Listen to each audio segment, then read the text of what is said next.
বিয়ের জন্য মেয়ে দেখতে গিয়েছিলাম, দেখাও হলো। মেয়েটা মোটামুটি বেশ সুন্দরী।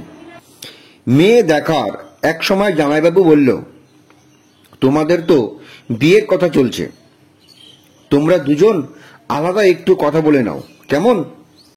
জামাইবাবুর কথায় মেয়েটা ও আমি দুজনে ফাঁকা এক জায়গায় চলে গেলাম।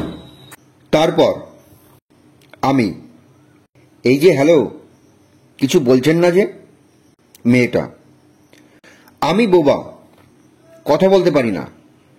আমি, হা হা হা, বোবা আবার কথা বলছে? সে নাকি বোবা? অনেক মজার মানুষ তো আপনি। আচ্ছা, নাম কি আপনার? মেয়েটা, আমার নাম জান্নাতি। আপনার নাম কি? আমি, আমার নাম সায়েন্সা খান। আমি, আচ্ছা, আপনার সাথে তো আমার বিয়ের কথা হচ্ছে, তো এই বিয়েতে আপনার কোনো সমস্যা আছে নাকি? মেয়েটি, অনেক সমস্যা আছে। আমি, কি সমস্যা বলতে পারেন? মেয়ে, আসলে আমি সিগারেট খাই।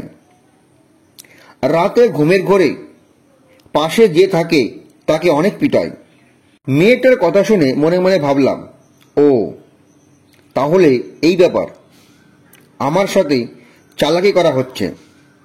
নিশ্চয়ই এই মেয়ের অন্য কোথাও প্রেম আছে। কিন্তু আমিও নাছোড়বান্দা, ওকে দেখতে এসে আমার 1000 টাকা গেছে। তাই বুদ্ধি করে আমি বললাম, আসলে এতে আমার কোনো সমস্যা নেই।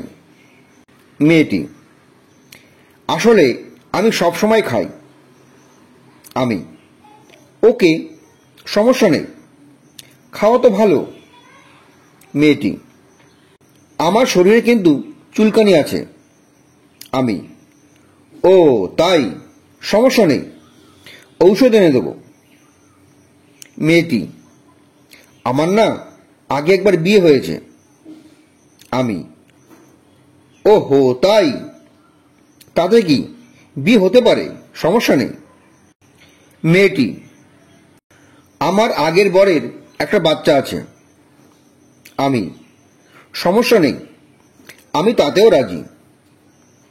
মেয়েটি, আরে ভাই, এত সমস্যা থাকার পরও আমাকে কেন বিয়ে করতে চান? আমি, ওকে, সমস্যা নেই। মেয়েটি, পাগল হলেন নাকি? শোনেন, আমার একটা ছেলের সাথে প্রেম আছে, এটা সত্যি কথা। আমি, এই তো লাইনে আসছেন।